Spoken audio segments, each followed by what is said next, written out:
Olá, pessoal, boa tarde. Eu espero que esteja tudo bem com vocês. Eu sou a professora Kelly Campelo e nós estamos iniciando mais uma aula de Ética e Relações Interpessoais aqui no nosso curso técnico de RH pelo canal Educação. Então, desejo que todos vocês sejam bem-vindos e bem-vindas a mais uma aula. Bom, gente, na nossa aula de hoje, que inclusive é hoje que nós estamos aqui encerrando o nosso primeiro módulo, para poder fechar esse módulo, a gente vai discutir sobre ética e a multicultura dentro de uma organização. De que forma que você pode desenvolver um trabalho humanizado, levando em consideração que a cultura, elas são múltiplas, elas são diversas e que ela precisa estar presente dentro de uma empresa. Beleza? Então, você que está aqui assistindo a nossa aula através do nosso canal no YouTube, apareçam aqui no nosso chat, fala aqui comigo. Eu sempre falo da importância da participação de vocês, porque, afinal de contas, a nossa disciplina aqui é uma disciplina que fala de ética e relações interpessoais. Então, é muito importante que vocês estejam aqui comigo, que vocês estejam aqui interagindo, porque assim a nossa aula ela fica bem mais legal. Tá certo? Então, vão aparecendo aí no nosso chat. Olha só, hoje, dia 21 de setembro. Então, hoje, a nossa aula, como eu expliquei, vai ser os aspectos multiculturais e a gente vai discutir um pouco de que forma que a multicultura, qual é o conceito e de que forma que ela está presente, dentro de uma empresa. Como é que eu posso trabalhar, desenvolvendo um trabalho aqui de RH, em que eu leve em consideração as diversas culturas que fazem parte de uma sociedade, porque elas também precisam estar contidas dentro de uma empresa. Tá certo? Tudo tranquilo? Bom, então, multicultura corporativa. O que é? A primeira pergunta que a gente vai se fazer aqui é sobre o que é cultura. Olha, o recado inicial é a base para que a gente possa aqui entender esse conteúdo. Então, deixa eu marcar aqui. Toda empresa consiste num microsistema que está inserido na sociedade e que está inserido na sociedade que, por sua vez, compõe um macrosistema. Por isso, deve refletir as mudanças sociais.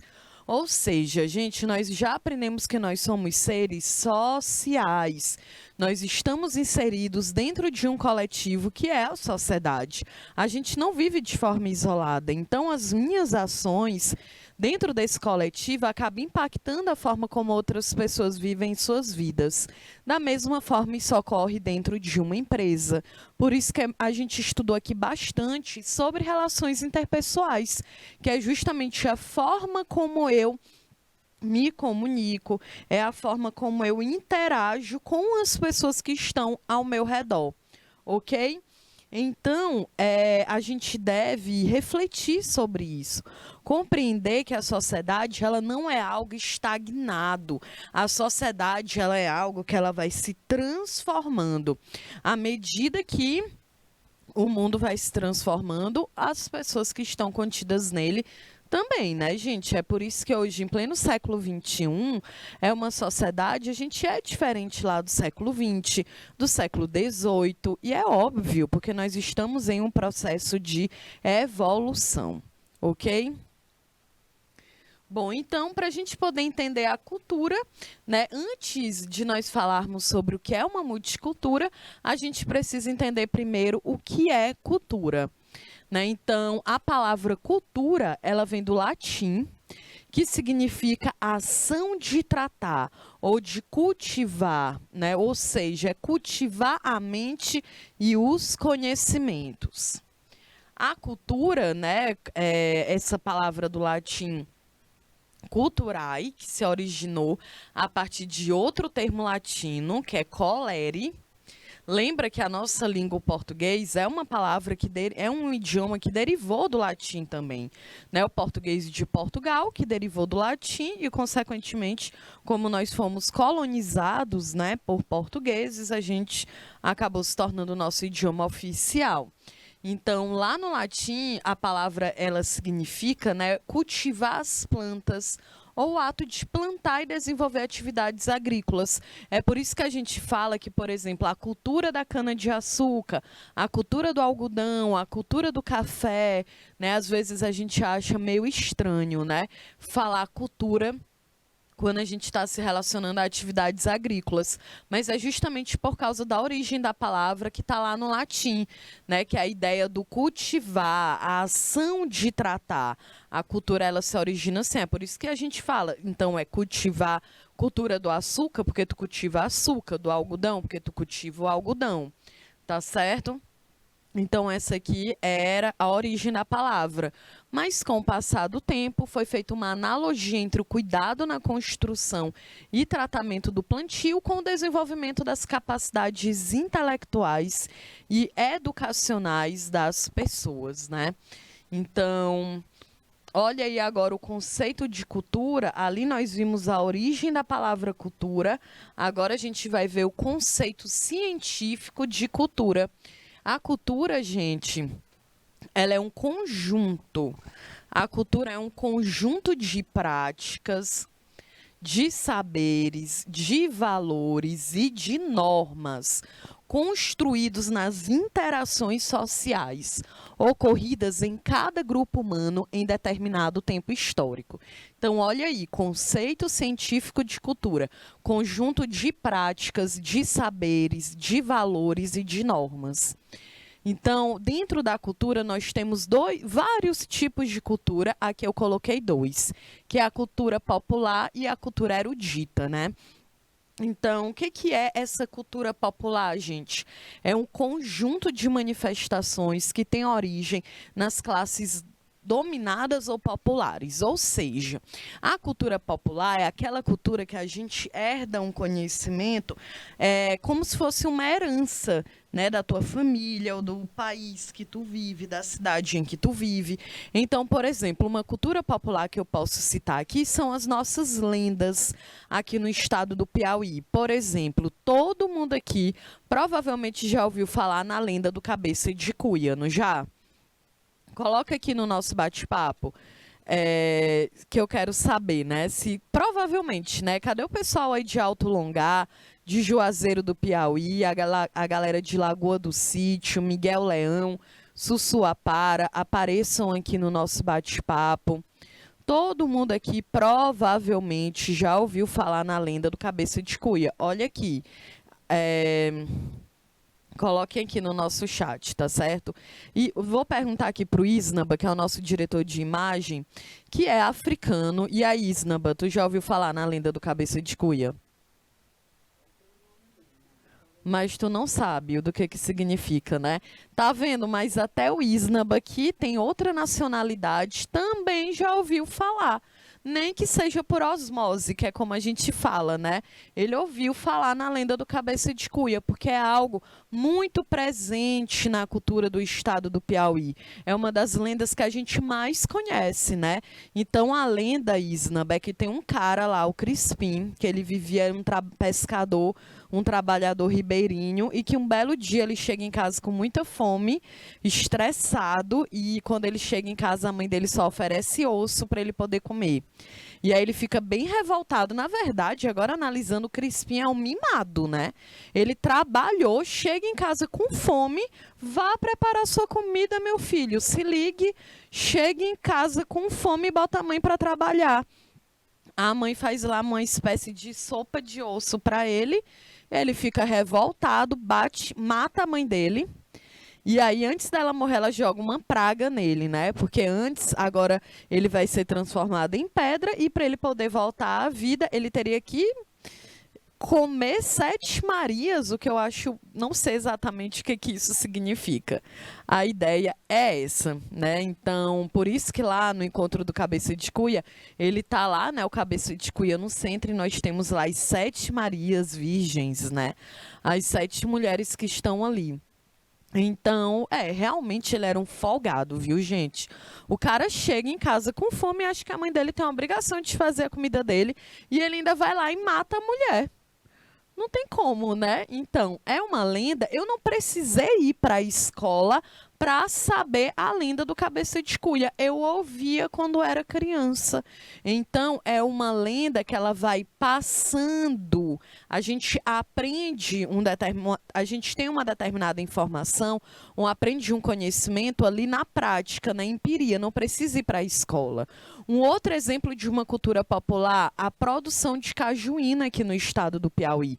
A cajuína, ela tá lá no livro dos saberes, do IFAM, do patrimônio, é um patrimônio cultural, histórico do estado do Piauí, porque é um conhecimento que apenas quem é piauiense aqui é que desenvolveu a cajuína, né? De fato, uma bebida produzida a partir do caju, que ela está presente, a forma de fazer ela apenas no estado do Piauí. Então, isso é algo popular. As pessoas que produziam a cajuína, elas não iam para dentro de uma universidade ou de uma escola para aprender esse conhecimento, elas aprendiam ali em casa, com a mãe fazendo e passando esse ofício para o resto da família, né? Então, a cultura popular, gente, ela tem origem nas nossas manifestações populares, simples. A gente pode citar aqui a festa junina. Para eu poder dançar a festa junina, participar de uma quadrilha, eu não preciso frequentar um ensino superior em uma universidade. Eu não preciso, para fazer um vestido, saber como é um vestido, a ideia de uma festa junina, ter que fazer o curso de moda. Não, é algo popular, né? Eu não preciso ter um vestido lá da Grife, da Prada, da Gucci para poder dançar a quadrilha. Eu mesmo pego uma roupa que eu tiver e vou, porque é algo popular. Já a cultura erudita é todo um conhecimento que, de fato, você precisa ter um conhecimento científico para produzir aquilo. Então, geralmente aqui a gente pode colocar a música clássica, né? Que geralmente para tu não para a gente ter mais acesso, ou tu tocar um violão clássico, tu precisa estudar, né? Precisa ter aquele conhecimento. Aí tu vai me dizer assim, ah, professora, mas tem gente que sabe tocar um violão só de ouvido, né? Que, de fato, existem pessoas que elas têm essa aptidão, então elas escutam ali um som, a pessoa já pega, nunca nem frequentou uma escola. Então, realmente, tem essa característica. Mas, né, existem outras, tipo como um violão clássico, um violoncelo, um violino, que é a ideia de que tu precisa estudar, desenvolver ali todo um conhecimento para ler uma partitura. Porque uma coisa é tu ouvir uma música e pegar um violão e saber tocar. Outra coisa é tu ler uma partitura, né? Não uma cifra, uma partitura, que é muito mais complexa. Então, teoricamente, tu precisaria sim de um aparato ali, né, teórico, tá certo? E aí existe muito aquela ideia da cultura popular ser do povo e a cultura erudita ser aquela, né, que precisa de um conhecimento científico. E muitas vezes a gente acha que a cultura erudita ela é melhor do que a popular, ela é superior do que a popular. Isso não é verdade. Não existe nenhuma cultura que ela seja melhor ou pior, superior ou inferior. Elas são apenas diferentes. Bom, então, cultura, né? Porém, Ai, porque voltou, deixa eu passar. Bom, então olha aí os exemplos. Cultura popular, os festivais de quadrilhas, né? Que tem aqui no estado do Piauí inteiro, no estado do Nordeste, não. Na região do Nordeste, gente, a gente tem muito essa prática de fazer as quadrilhas. A gente faz quadrilha na rua, né? Eu lembro quando eu era criança, os vizinhos, a gente se juntava. Aí tem um dia de Santo Antônio, o dia de São João, e a gente fazia fogueira e brincava na rua, fazia quadrilha improvisada, né? É uma característica popular, uma cultura popular. A cultura erudita, aí eu coloquei o exemplo da Orquestra Sinfônica de Teresina. Beleza? Bom, agora vamos aqui discutir um pouquinho sobre identidade do povo brasileiro. Porque se a gente está falando de cultura, a gente precisa entender um pouco realmente sobre a cultura do nosso próprio estado, beleza? Bom, gente, então, Primeiro, né, o que que significa o multiculturalismo? São as interrelações de várias culturas em um mesmo ambiente. O conceito surgiu justamente numa sociedade atualmente, né, como um meio de combater. Por exemplo, a ideia de que existe uma igualdade, uma homogeneidade cultural fundamentada na visão de superioridade dos povos colonizadores europeus, né, num primeiro momento, e no euro-americano na etapa atual. Né, a ideia de que as desigualdades sociais, o objetivo é combater as desigualdades sociais, as diversas formas de racismo, preconceito e discriminação social. Porque, lembra, multiculturalismo, ele significa uma interrelação com várias culturas em um mesmo ambiente. A gente precisa compreender que a gente vive dentro de uma sociedade, gente, que ela é coletiva. A gente não convive apenas com as pessoas que são parecidas com a gente, né? Então, é claro que a gente tem uma diversidade cultural muito grande, a gente tem uma diversidade de etnias, de cores, de manifestações religiosas, manifestações culturais. Então, isso é o multiculturalismo, porque os indivíduos, eles são complexos, eles são diversos, né? E o multiculturalismo é muito importante justamente para quebrar a ideia de que a cultura ela é toda ela é igual. Então passa muito a ideia, assim, vem aqueles velhos estereótipos, né? Ah, então o Brasil, qual é a ideia que o mundo afora tem do Brasil, né? São os estereótipos. Então, por exemplo, eu sempre gosto de assistir aqueles vídeos no YouTube, que é uma galera que está em outro país, né? E aí eles chegam lá, o último que eu vi era na Rússia, e ainda antes da guerra, né? E aí lá na Rússia, o cara perguntava, olha, eu sou brasileira e tal, e aí, você tem algo, o que que você sabe sobre o Brasil, né? E, gente, é uma unanimidade. A galera inteira acha que o Brasil se resume ao Rio de Janeiro. Então, acha que o Brasil se resume à ideia... É? Ó, o Isnaba está dizendo, tu é de Guiné-Bissau, né, Isnaba? Aí tu... Pronto, aí a ideia que tu tinha era muito ali São Paulo, no máximo Fortaleza, aqui no Nordeste, né? Então, são muitos os estereótipos, né? Na ideia de que todo mundo aqui gosta de caipirinha, gosta de futebol, gosta do samba, que toda mulher aqui tem a bunda grande. Essa é a ideia, né? A sexualização também do corpo feminino brasileiro. Então, gente, é um estereótipo. A gente também cria estereótipos em relação a outras pessoas ao redor do mundo, né? Então, quando eu penso em um estereótipo, eu acredito que um país inteiro ele é constituído da mesma maneira. E isso não é verdade, né? Então, por exemplo, quando a gente pensa aqui no Brasil, a gente pensa só no Nordeste, por exemplo, nós temos 9 estados. E apresentamos semelhanças, mas a gente também apresenta muitas diferenças, né? Então, por exemplo, o sotaque. A gente acha que a galera fala assim, o sotaque nordestino. Qual é o sotaque nordestino? Porque eu, por exemplo, nasci no Piauí. Eu tenho certeza que o meu sotaque não é igual quando a gente vai... Eu nasci aqui em Teresina, né? Quando a gente vai lá para o sul do estado, a galera em Corrente, a galera em Bom Jesus e Paulistana falam diferente, porque tem a influência de Pernambuco, da Bahia, do Centro-Oeste. Quando a gente vai para o Ceará, a galera no Ceará não fala igual a galera do Piauí.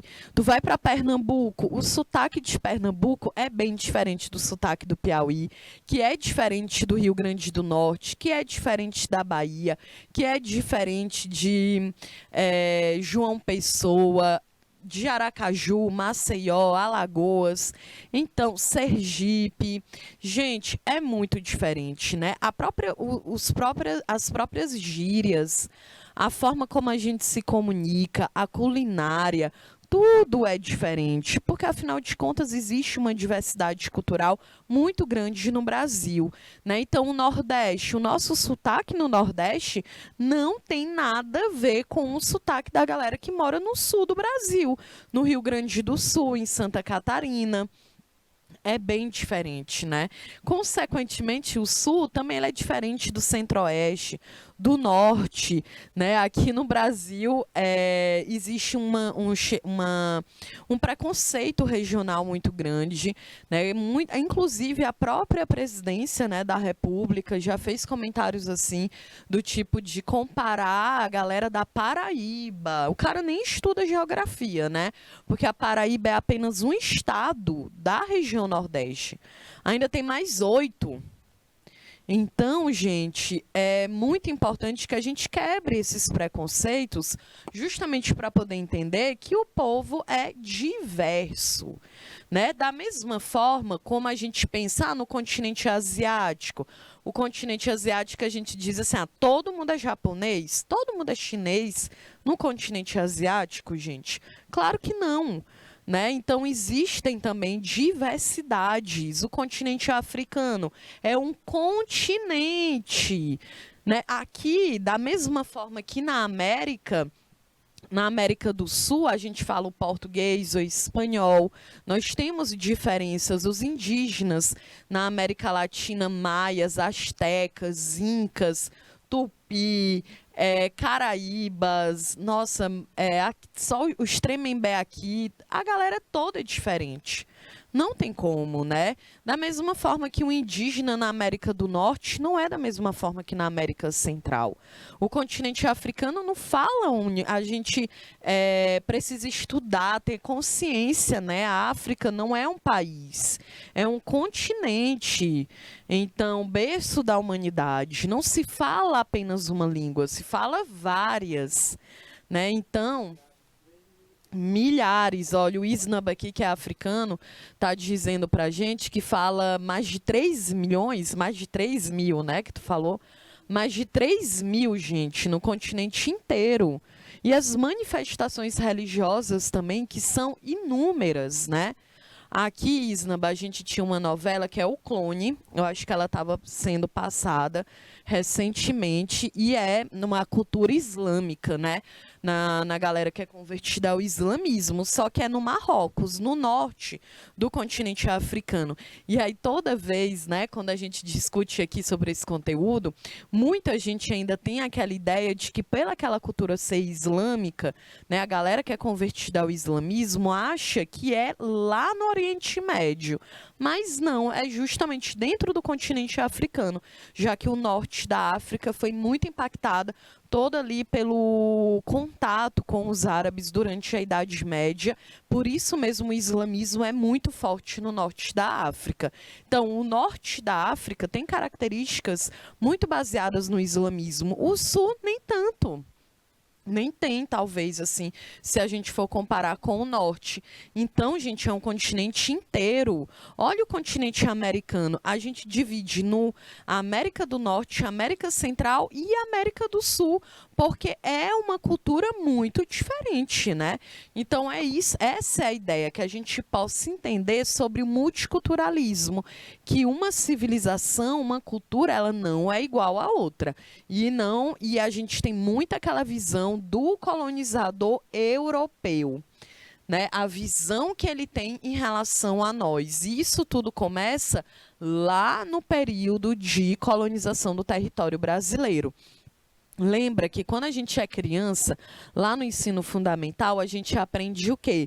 Que o Brasil ele foi colonizado. Não, na verdade, a gente aprende que o Brasil ele foi descoberto por Portugal, lá em 1500, né? Então, quando eu digo que o Brasil ele foi descoberto, eu esqueço toda a minha cultura indígena, a base do território que era indígena, né? Fica parecendo que o Brasil ele não existia, ele passa a existir apenas quando o colonizador ele chega lá, gente. E aí a gente precisa refletir, porque quando o colonizador chega no território brasileiro, nós tínhamos uma média de 6 milhões de indígenas espalhados por todo o território brasileiro, de acordo com seu tronco linguístico.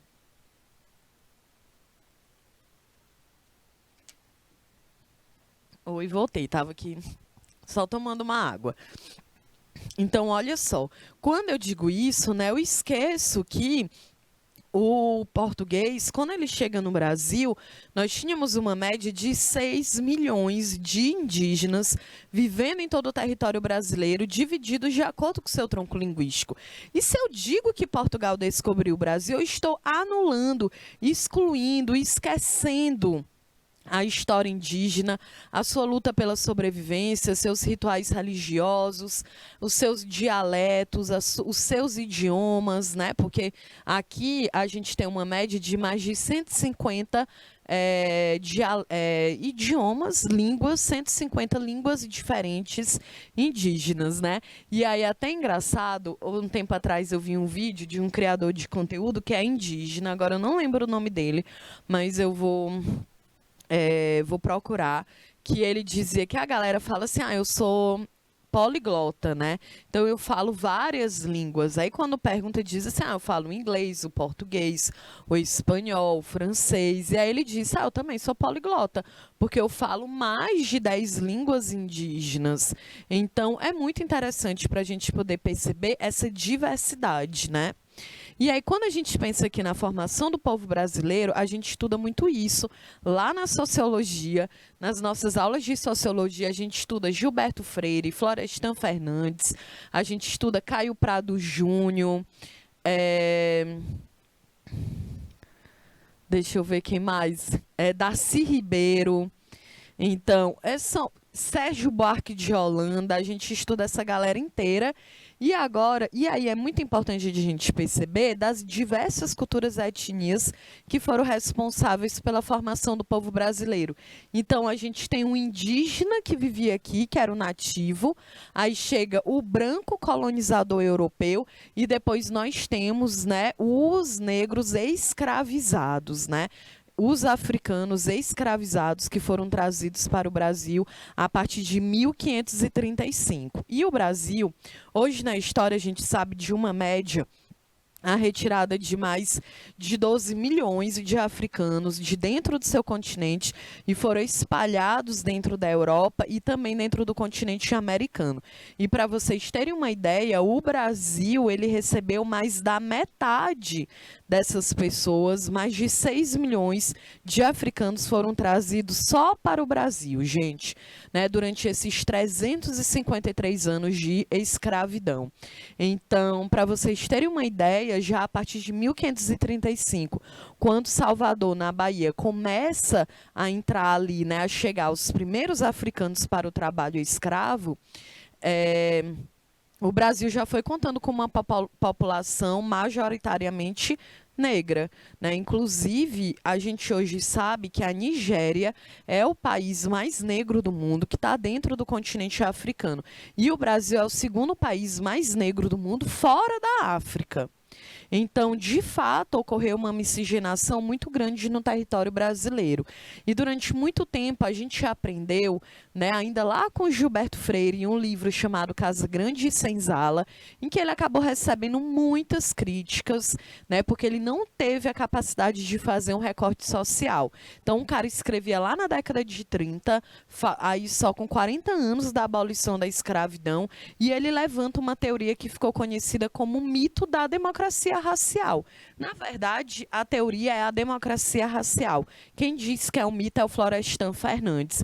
Por que é um mito? O que é um mito? Um mito é uma história fantasiosa, é uma narrativa falsa, é uma narrativa que ela não existe. Então, um mito, quando eu digo que é um mito a democracia racial, Porque é uma mentira, não existe uma democracia. Quando eu entendo que é uma democracia, é porque eu entendo que as pessoas ali são tratadas de forma igualitária, com os mesmos direitos, e isso não é verdade, já que o Brasil é um dos países que mais mata a população negra, né? De acordo com o Fórum Brasileiro de Segurança Pública, eu só sei o dado de 2019, eu ainda não vi o dado de 2021, porque 2020 eu acho que não saiu por causa da pandemia, mas em 2019, a cada 25 minutos, um jovem negro morria no Brasil, né? Então, essa aula aqui, gente, tem 2 horas. No final dessa aula, vamos dizer, 5 jovens foram assassinados, né?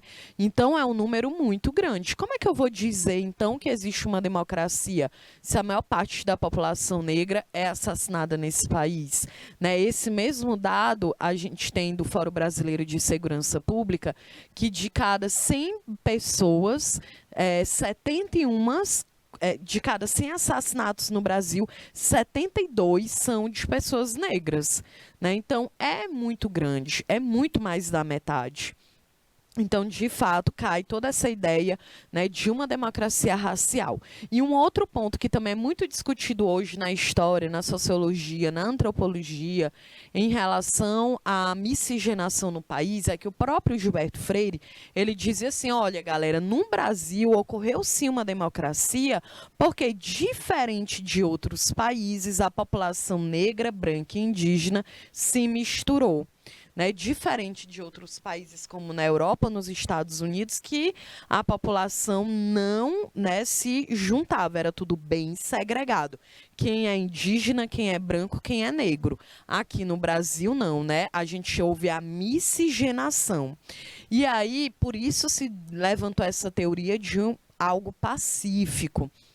Isso também não é verdade, porque é muito importante a gente lembrar, o Gilberto Freire não lembrou desse detalhe, né, de dizer que mulheres negras e mulheres indígenas eram violentadas no momento ali, no período de colonização.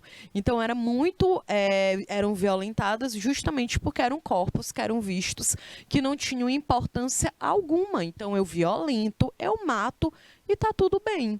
Certo, gente? Então, foi uma miscigenação de fato que ela ocorreu dentro de um processo de extrema violência e não tem como, em pleno ano de 2022, no século XXI, a gente ficar levantando essa história de que Brasil é miscigenado sem fazer recorte de como que ocorreu a colonização desse território, que foi baseado na violência. Na violência, primeiramente, contra os povos indígenas e depois, né, com uns 30 anos do português aqui no Brasil, quando os primeiros africanos são sequestrados do seu território e trazidos para as Américas, a gente começa mais um processo de violência, que é o de escravização. Então, não tem como. Aqui a gente precisa fazer esse recorte, beleza? Bom, então, ainda o Brasil, né, a gente tem um povo multicultural, porque a gente ainda tem aqui, ali a partir do século XX, principalmente no século XX, uma entrada muito grande de pessoas com outras nacionalidades, né? A gente tem uma entrada de suíça, alemão, eslavo, turco, árabe, italiano, japonês, inclusive uma das maiores comunidades do Japão, de japoneses fora do Japão, é no Brasil. Né? Então, por toda uma lógica, uma ideia que no século XX de fugir desses conflitos econômicos e enxergar o Brasil como um local que se poderia constituir uma nova vida, uma nova possibilidade. E o Brasil do início do século XX também levantava toda essa teoria, né? Principalmente por uma ideia racista de embranquecer o país. Né? Lembra que a escravidão ela termina não. A abolição, ela ocorre no dia 13 de maio de 1888. Mas a população negra no Brasil, ela não foi inserida na sociedade, né? Então, ela não teve os seus direitos mínimos garantidos, como o acesso à moradia, ao trabalho, à saúde, à segurança, ao lazer. Então, foi uma população que continuou alguns sendo escravizados, outros sendo marginalizados dentro da sociedade.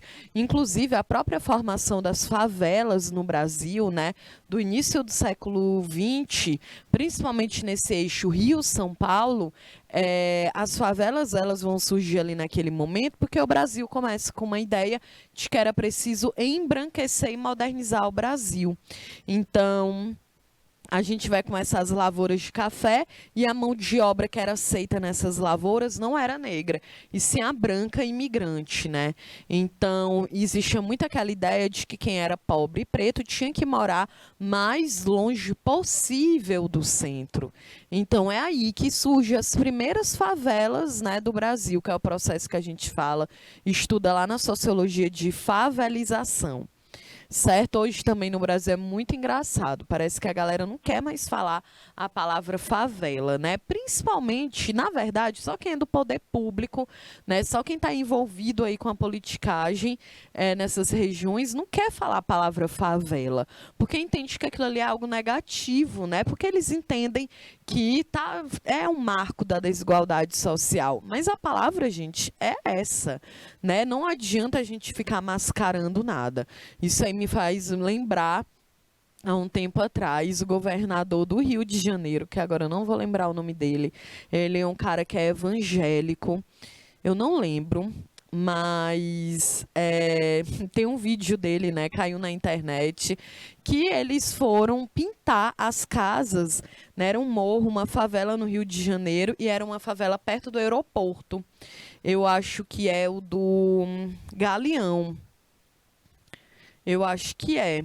E aí tem uma favela lá pertinho e eles vão lá, né, o governo do Rio de Janeiro, e pinta de forma colorida as primeiras casas ali do morro, né? Então eles vão pintando ali, eu acho que pintaram uns 2 quilômetros, né? Fizeram ali um raio e pintaram essas casas de uma forma colorida. E aí na matéria, né, lá no Rio de Janeiro, foi uma matéria local, mas ganhou o país. E aí o repórter pergunta, nossa, gente, eu não lembro o nome dele, mas aí o repórter pergunta, né?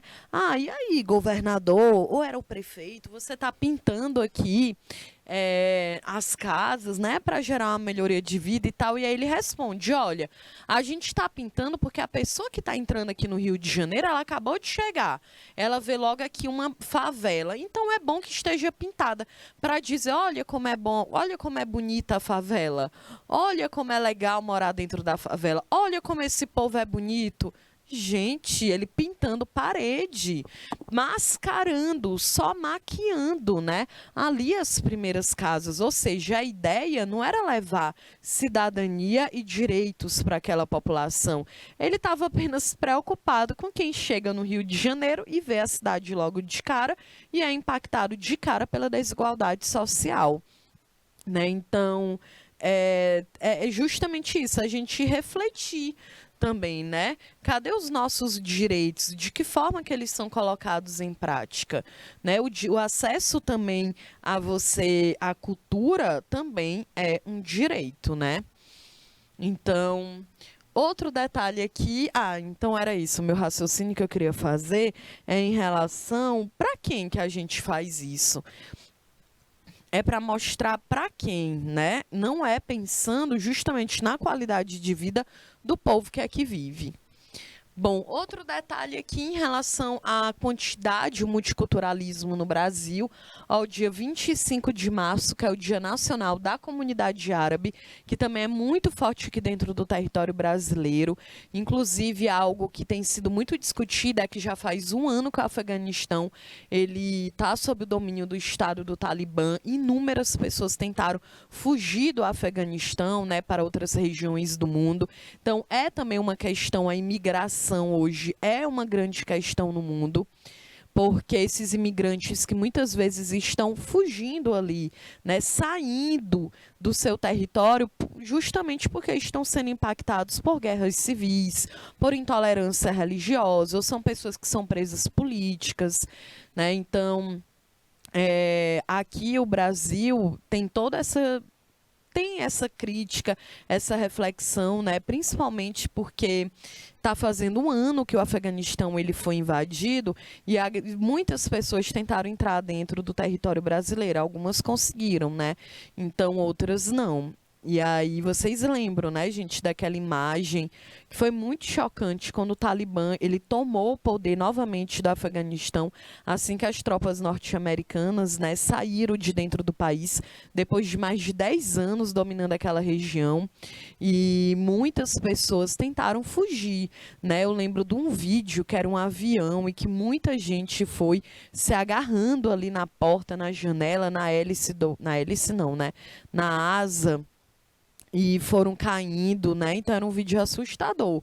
Justamente porque hoje a gente sabe que os direitos daquela população, principalmente das mulheres, não estão sendo colocados em prática, né?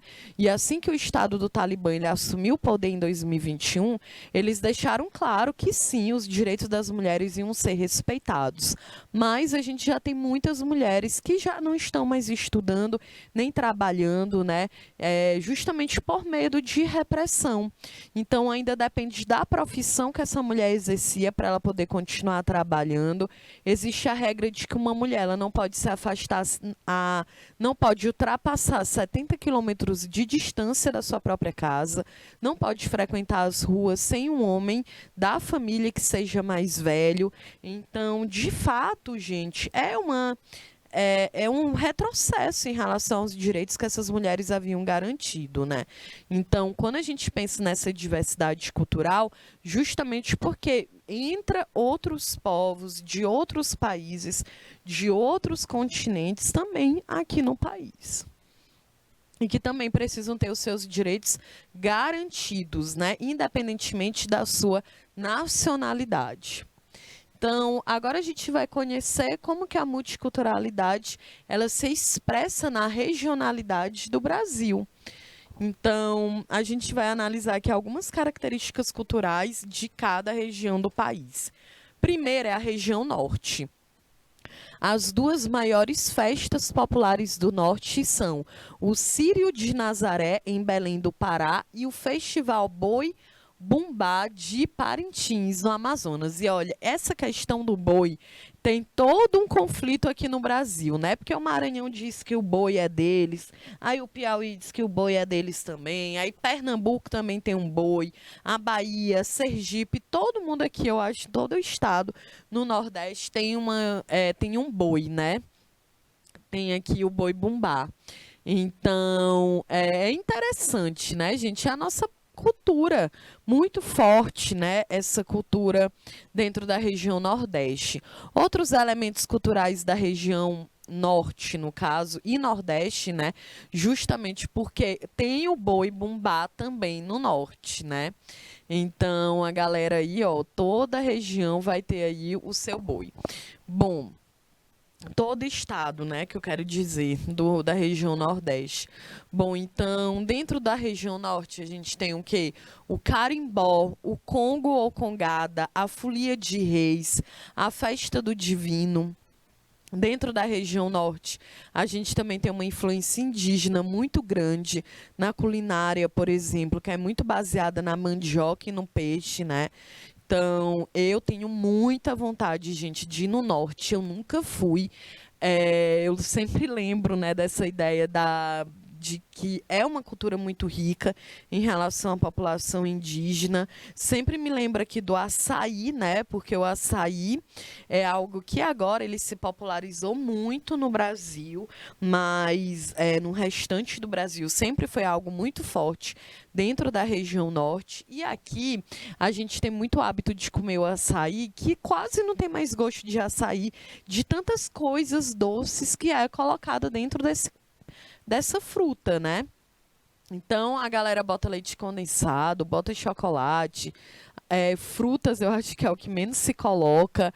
Então, a gente nem sente o gosto de fato daquele produto, né? Daquela fruta. E no norte, a galera tem muito hábito de comer o açaí com coisas salgadas, né? Com camarão, com peixe frito. Então, é bem diferente da forma como a gente consome, né? Então, tenho muita curiosidade para saber como é que é esse açaí com peixe. Vocês já pensaram, já experimentaram o açaí que é de fato ali do norte? Então, isso eu vi, eu lembro de. Não foi um meme, mas foi um vídeo que eu vi na internet de uma criadora de conteúdo que ela vai para o Pará e ela tava lá, acho que no Alter do Chão. E vem uma pessoa vendendo açaí na praia, né? Aqui no Piauí a gente não tem esse hábito, pelo menos eu nunca vi, de na praia ter uma pessoa caminhando vendendo açaí, né? E aí lá tinha não, né? E aí lá havia essa pessoa vendendo o açaí. Aí quando ela foi comprar, ela foi experimentar, ela achou bem, ela não gostou, né? Justamente porque o nosso paladar não está adaptado, porque a gente já está muito acostumado com o açúcar, que é muito presente no açaí que vem aqui, né? Pelo menos para o Piauí, só posso falar por esse. Então, para a gente ver, né? Até como a culinária ela vai também mudando. Bom, e olha aí os outros alimentos que são típicos do povo do norte. Carne de sol, a carne de sol também muito forte aqui, né? Que geralmente é a carne seca ali no sudeste. O tucupi, que é um caldo de mandioca cozido. O tacacá, que é uma espécie de sopa quente feita com o tucupi. O jambu, que é uma folha, um tipo de erva que é bem comum, né? Fazem doce, comida salgada, drink, cachaça, porque é uma planta que ela deixa uma certa dormência na tua boca, na tua língua. Também é muito comum camarão seco com a pimenta de cheiro. A pimenta de cheiro também é bem frequente aqui, né? Agora vamos aqui analisar o multiculturalismo na região centro-oeste. A cultura do centro-oeste brasileiro é bem diversificada, recebendo contribuições dos indígenas, dos paulistas, dos mineiros, dos gaúchos, bolivianos, paraguaios. Lembra, né, que, por exemplo, ali o Distrito Federal, Brasília, é uma cidade planejada, construída na década de 50, né? E a gente vê que é uma cidade que todo o projeto dela, gente, é bem de segregar, né? Lá em Brasília, a gente tem as cidades satélites, né, como são conhecidas, e tem o plano. O plano é onde a gente tem ali o Congresso, o Senado, os ministérios, é tudo muito bem planejado, né? Existe a piada de que não tem esquina, então é meio que uma espécie de que está tudo integrado ali, né? E geralmente dentro do plano, quem que mora ali mais dentro do plano são as pessoas que têm um padrão de vida, um poder aquisitivo bem elevado, né? Porque a maior parte ali das pessoas que estão na classe média ou na classe média baixa ou na pobreza, elas vivem nessas cidades satélites que são bem afastadas do plano. Então, as manifestações culturais típicas da região é a cavalhada, o fogaréu, que é muito comum em Goiás, o cururu, que é o Mato Grosso e o Mato Grosso do Sul. Inclusive, existe todo um conflito, né? Porque a gente pensa no Mato Grosso como se o Mato Grosso ele fosse a mesma coisa que o Mato Grosso do Sul. E não, são estados diferentes. A culinária regional, ela tem um pequi, o arroz com pequi. O pequi também é bem forte aqui no Piauí, em outras regiões do Nordeste também, né? Então, o pequi também é muito forte. No Centro-Oeste, tem a sopa paraguai, o arroz carreteiro. O arroz de carreteiro, né, também tem em Minas Gerais. E era um arroz que era uma comida bem frequente nos garimpeiros, ali na galera que trabalha com a mineração do século XVIII. Porque como era uma região, a galera trabalhava 24 horas garimpando, procurando ouro, metais preciosos, não tinha tempo para ir fazer comida, né? Então não tinha nem estrutura para isso. E a carne seca, ela é o que? É uma carne que ela é salgada, ela é conservada no sal. Então dava para a galera transportar a carne para lá durante dias sem que a carne ela estragasse, né? E aqui a carne de sol está presente no arroz que a gente chama que é a Marisabel, que é um arroz com a carne de sol, né? Também tem o empadão goiano, pamonha, angu, curau, os peixes do Pantanal, pintado, que inclusive o pintado também é o piau, né? É o peixe piau, que é pintado, que deu origem ao nosso nome, que vem do Tupi-Guarani. O pacu, o dourado. Olha, a região sudeste, os principais elementos da cultura são a festa do divino, os festejos da Páscoa e dos santos padroeiros. Aí na tela vocês estão vendo a cavalhada de Pirenópolis, no Espírito Santo. Além disso, a gente ainda pode citar a cavalhada que vocês estão vendo, a congada, o carnaval, o peão de boiadeiro, a dança de velhos, o batuque, o samba de lenço, a festa de Iemanjá, a folia de reis, o caiapó.